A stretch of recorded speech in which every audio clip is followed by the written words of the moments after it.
দর্শকবৃন্দদের প্রণাম জানিয়ে আজকে আমি আমার অনুষ্ঠান শুরু করছি।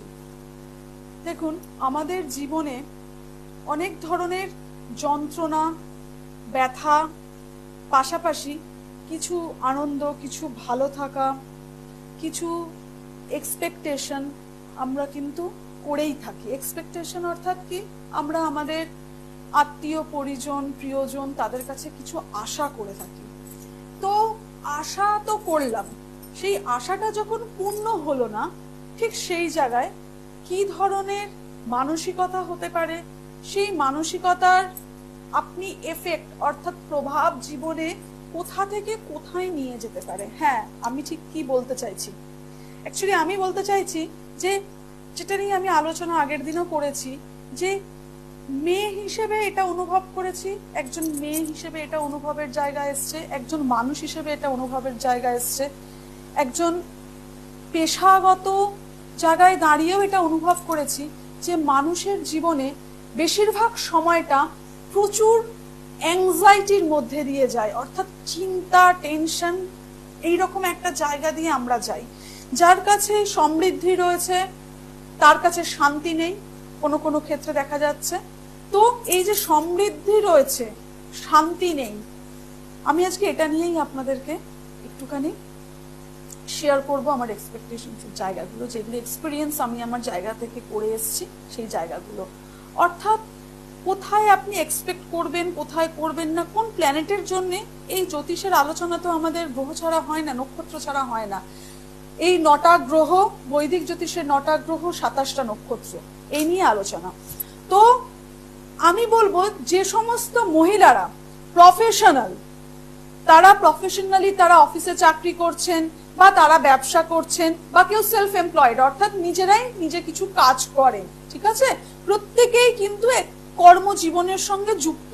যারা এই কর্মজীবনের সঙ্গে যুক্ত অথচ নিজেদের জায়গাটাকে ভালোভাবে কিছুতেই কাজে লাগাতে পারছেন না, কোনো সময় দেখা যাচ্ছে মেয়েরা অনেক জায়গায় এটার একটা শিকার হন যে একটু নেগেটিভ জায়গায় চলে যাচ্ছে, যে কর্মজগতের যে জালের মধ্যে জড়িয়ে পড়ছেন, কখনো আপনার কলিগ, কখনো আপনার সাবঅর্ডিনেট অর্থাৎ আপনার নিচু, মানে আপনার তলায় যে স্টাফেরা রয়েছে আপনার থেকে হয়তো তারা সাবঅর্ডিনেটের কাজ করছে, কেউ হয়তো আপনার সিনিয়র, সে সমস্ত ক্ষেত্রে কিন্তু মিস ইউজ করছে। তো এই কম্বিনেশন গুলো আমরা কোন জায়গা থেকে দেখি? দেখুন, কর্মভাবে যদি রাহু বসে থাকে, কর্মভাবে যদি রাহু বসে থাকে, যে কোনো হরোস্কোপে যদি কর্মভাবে রাহু বসে থাকে, প্রথম কথা, সে ছেলে হোক বা মেয়ে হোক, আমি মেয়েদের নিয়ে আলোচনাটা শুরু করলাম, কিন্তু ছেলে হলেও কিন্তু সে কর্মে স্যাটিসফ্যাকশন কোনোতে পাবে না। তার যদি 10,000 মাইনে হয় সে পাবে না, তার যদি 1 লাখ মাইনে হয় সে পাবে না, তার যদি 10 লাখ টাকা বিজনেসে পার মান্থ টার্নওভার হয় সে পাবে না। কেন পায় না? প্রথম কথা হচ্ছে, কিছু কিছু যোগ জ্যোতিষের জায়গায় আমরা খুব সুন্দরভাবে, জ্যোতিষ থেকে আমরা এই জায়গাটা পাই, কিছু কিছু যোগের বিচার, কিছু কিছু কানেকশন আপনার হরোস্কোপে যদি থাকে, সেখানে আপনার জন্ম ছক সঙ্গে দেখতে হবে আপনার স্বর্ণালী চক্র, অর্থাৎ কাজের জায়গা যদি দেখতে হয় সেক্ষেত্রে স্বর্ণালী চক্র বিশেষভাবে কাজ দেয়। আপনার কর্মনারীর পজিশন কি, কর্মনারী মানে কি, কর্ম নক্ষত্রের পজিশন কি, আমি এটা নিয়েও আলোচনার একটা বড় জায়গায় আসতে চাইছি। যে সমস্ত মানুষেরা দিনের পর দিন তাদের কর্মে প্রতিষ্ঠা পাচ্ছে না, সেই জায়গায় দাঁড়িয়ে তারা তাদের কর্মের প্রতিষ্ঠা পাচ্ছে না, জালে জড়িয়ে যাচ্ছে, কখনো সিনিয়র, কখনো জুনিয়র, কখনো তাদের সেম, তাদের মতোই সেম পজিশনের কলিগরা তাদেরকে মিসইউজ করছে, পিন করছে। এই জায়গায় দাঁড়িয়ে কিন্তু শনি এবং রাহু আপনার কর্মস্থানে কিন্তু বিশেষভাবে এফেক্ট করে। এই কর্মার অ্যালাইনমেন্ট অর্থাৎ আপনি যে কর্ম করে এসছেন তার যদি এইখানে যদি সঠিকভাবে অ্যালাইনমেন্ট না করা হয়, সঠিক তার প্রতিকার না করা হয়, তাহলে কিন্তু আপনি জীবনে মোস্ট অফ দ্য টাইম, বেশিরভাগ সময় কিন্তু কষ্টই করে যাবেন, সেই ফল আপনি পাবেন না। যা পরিশ্রম করবেন সেই ফল কোনো মতে পেতে পারেন না। আজকে দাঁড়িয়ে একটা কথা আপনাদেরকে বলে দিচ্ছি, অষ্টমে শনি যাদের রয়েছে তারা যদি 10th হাউসে তাদের দৃষ্টি, তৃতীয় দৃষ্টি পড়ছে এবং 2nd হাউসে 7ম দৃষ্টি শনির পড়ছে, তাদের আর্থিক জায়গা কোনোদিনও দেখবেন প্রচন্ড সুন্দর, কোনো সময় দেখবেন একদম হতাশাপূর্ণ, মনে হবে আমি আর সহ্য করতে পারছি না, আমি কিভাবে এটাকে ওভারকাম করব, দম বন্ধ হয়ে যাবে।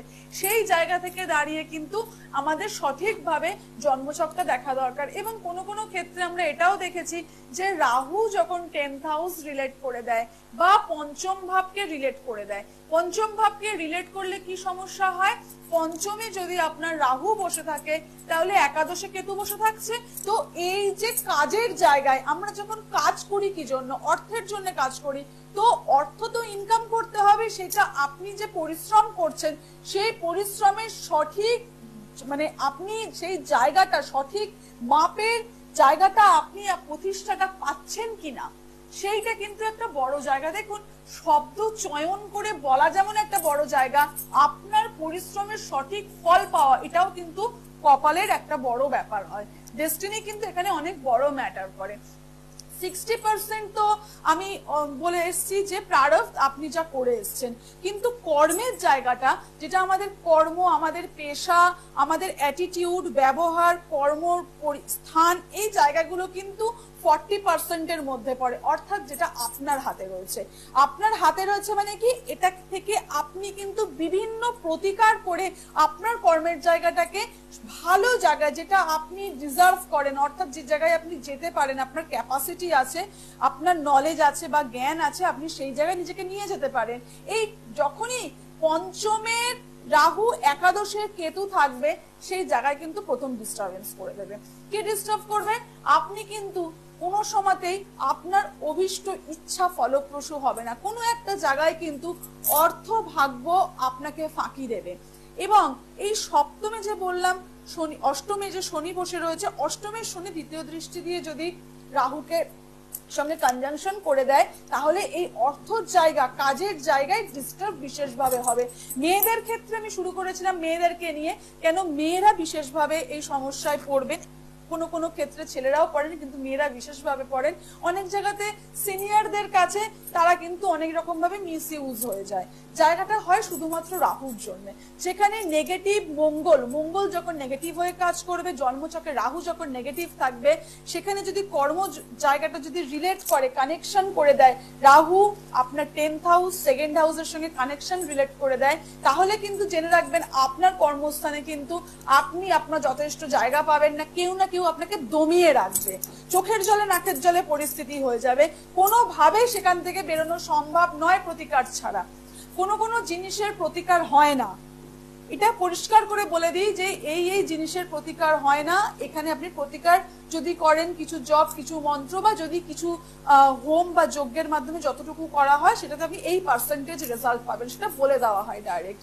কিছু কিছু জায়গায় কিন্তু প্রতিকার খুব ভালোভাবে কাজ করে। আপনার কর্ম, আপনার ব্যবসা, আমি ব্যবসাটাতে পরবর্তীকালে আসবো। আজকে আমি যেটা আলোচনার আমার মূল বিষয় সেটা হচ্ছে চাকরি যারা করছেন, কর্মে যারা সেলফ এমপ্লয়েড রয়েছেন তাদের ক্ষেত্রেও রয়েছে, প্লাস যারা চাকরি করছেন। ব্যবসার ক্ষেত্রটা আমি অন্যদিন আলোচনা করব।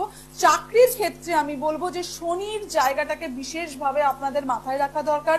এবং রাহুর যে এনার্জি আপনি পাচ্ছেন, দেখুন রাহু হচ্ছে হঠাৎ আপনাকে অর্থপ্রাপ্তি, হঠাৎ সাডেনলি আপনাকে ইনক্রিমেন্ট দেওয়া, এই জায়গাটা কিন্তু রাহু আপনাকে এনে দেবে। শনি যদি আপনার হরোস্কোপে ভালো পজিশনে বসে থাকে বা দশা যদি আপনার পারমিট করে, কোনো সাড়ে সাথী, ধাইয়া, এই ধরনের জিনিসগুলো যদি না চলে, সঠিক জপ মন্ত্রের দ্বারা কিন্তু আপনি যে কর্ম করবেন আপনার সিনিয়র কিন্তু আপনাকে সাপোর্ট করবে। হয়তো হঠাৎ করে অনেক টাকা আপনার মাইনে বাড়াবে না, কিন্তু সাপোর্ট করবে। আর রাহু যদি পজিটিভ পজিশনে থাকে তাহলে কিন্তু ইনসেন্টিভ থ্রু বা সাডেন বস, আমাদের সিনিয়র খুশি হয়ে আমাদের কিছু দিল, এই জিনিসটা কিন্তু রাহুর পজিটিভ জায়গায় থাকলে হয়ে থাকে। ধরেন তৃতীয় ভাবে রাহু রয়েছে, ষষ্ঠ ভাবে রাহু রয়েছে, একাদশ ভাবে রাহু রয়েছে। আপনারা আপনাদের জন্মপত্রীটা খুলে দেখে নেবেন, যাদের তৃতীয় ভাবে রাহু রয়েছে তাদের কিন্তু কোনো সময়তে তাদের বন্ধু বান্ধব কর্মক্ষেত্রে যতই চাক, তাদের কিন্তু কোনো রকমের নেগেটিভ জায়গা রেডি করতে পারবে না। এবং তারা যদি রাহু দেখেন যে কোনো কোনো সময়তে খুব ডিস্টার্ব হয়, আমরা বুঝতে পারি আমাদের মন চঞ্চল হয়ে যায়, আমরা ডিসিশন 2-3 রকমের নিয়ে ফেলি, সেই জায়গায় কিন্তু আপনাদের রাহু বিশেষভাবে আপনাদেরকে কাজ করবে। অর্থাৎ শ্বেত চন্দন সেই সময় কিন্তু আপনারা সেই সময় ইউজ করতে পারেন। শ্বেত চন্দন আমি অনেক সময়তেই বলেছি, শ্বেত চন্দন গঙ্গা জলের সঙ্গে মিশিয়ে আপনারা ফোরহেডে ইউজ করবেন। যদি মনে হয় যে না কাজের জায়গায় এই চন্দন লাগিয়ে যেতে আমার একটুখানি খারাপ লাগবে, রাত্রিবেলা ইউজ করুন। রাত্রিবেলায় চন্দন ফোরহেডে লাগিয়ে আপনারা শুতে পারেন। শোয়ার আগে শ্বেত চন্দন ঠাকুরের জায়গায় রাখবেন না, আলাদাভাবে রাখবেন পার্সোনাল ইউজের জন্য। মিডলে অর্থাৎ কপালের মধ্যিখানে শ্বেত চন্দন লাগাবেন। রাহু কিন্তু পজিটিভ এফেক্ট দেবে, হঠাৎ অর্থপ্রাপ্তির জায়গা আপনার হরোস্কোপে যদি থাকে 3, 6 এবং 11, আপনার জন্মপত্রী খুলে দেখুন, 11 ভাবে যদি রাহু থাকে এবং আপনি যদি শ্বেত চন্দন এইভাবে ব্যবহার করেন, আপনি কিন্তু হঠাৎ প্রাপ্তি করবেন, অর্থপ্রাপ্তি কিন্তু আপনার অবশ্যই হবে। ষষ্ঠ ভাবে রাহু যদি ভালো পজিশনে থাকে, রোগ কিন্তু আপনাকে কোনোভাবে ডিস্ট্রয় করতে পারবে না, খুব তাড়াতাড়ি আপনি রোগ থেকে রিকভার করবেন। যাদের রোগ ষষ্ঠ ভাবে রাহু থাকার পরেও রিকভার করছে না, তারা অবশ্যই এই শ্বেত চন্দনের ব্যাপারটা করবেন। এবং বিশেষভাবে রুদ্রাভিষেকের অনেক নিয়ম রয়েছে, সেই প্রক্রিয়ায় গেলেও কিন্তু ষষ্ঠের রাহু খুব ভালো রেজাল্ট দেয়। বেসিক্যালি 3, 6, 11তে রাহুর আমরা একটা ব্যাপক রেজাল্ট আনতে পারি আমাদের কর্মের জায়গা থেকে দাঁড়িয়ে। যে সমস্ত মেয়েরা বা ছেলেরা তাদের কর্মস্থানে উন্নতি চাইছেন, বিশেষভাবে তাদের জন্মছকে রাহুকে উচ্চস্থ পজিশনের রেজাল্টে আনতে চাইছেন, দেখুন আপনার জন্মছকের রাহু তো এই ক্রিয়া বা প্রক্রিয়া করার পরে হঠাৎ করে ঘর পরিবর্তন করবে না, সেটা করা পসিবল নয়। কিন্তু যেটা পসিবল সেটা হচ্ছে আপনার এখনকার ক্রিয়মান কর্ম দিয়ে, আপনার কিছু কিছু প্রত্যেক দিনের জপ মন্ত্র দিয়ে রাহু যে পজিশনে রয়েছে সেই পজিশনটাকে সাপোর্ট করবে, অর্থাৎ আপনাকে ভ্যালু অ্যাড করবে, নেগেটিভিটি দেবে না। ষষ্ঠের রাহু পজিটিভিটিও দেয়, নেগেটিভিটিও দেয়। যদি জন্মছকের নক্ষত্র সঠিক না থাকে, জায়গা না থাকে, তাহলে কিন্তু এই জায়গা থেকে দাঁড়িয়ে আপনি কিন্তু আপনার কাজের জায়গায় দাঁড়িয়ে বারবার ফ্লপ করবেন। সেই জন্য রাহুকে অ্যাক্টিভ করাটা খুব প্রয়োজন জন্মছকে। যারা উচ্চতার শিখরে যেতে চান, রাহু অ্যাক্টিভ না থাকলে কিন্তু কোনোদিনই সম্ভবপর নয়। এটা নিয়ে আমি আবারও আলোচনায় আসব। কর্মস্থানে রাহুকে সঠিকভাবে ভালো রাখার চেষ্টা করুন এবং পারলে রাহুর গায়ত্রী মন্ত্র সন্ধ্যেবেলায় জপের চেষ্টা করুন, এটা কিন্তু আপনাদেরকে বিশেষভাবে ফলপ্রসূ করবে। এবং শনি এবং রাহু আমাদের শাস্ত্রেই রয়েছে কুচবত কেতু শনিবত রাহু, অর্থাৎ রাহু শনির মতো কাজ করে, কেতু মঙ্গলের মতো কাজ করে। তো রাহুকে অ্যাক্টিভ করুন, শনি আপনার অটোমেটিক্যালি একটা ভাবে কিন্তু জন্মছকে খুব ভালোভাবে ওয়ার্কআউট করবেন। ভালো থাকবেন সবাই। হর হর মহাদেব। দূর আর দূরে নেই অচেনা আচেনা, তাই অচেনাকে জানতে প্রান্তে বা সীমান্তে চোখ থাকবে শুধুমাত্র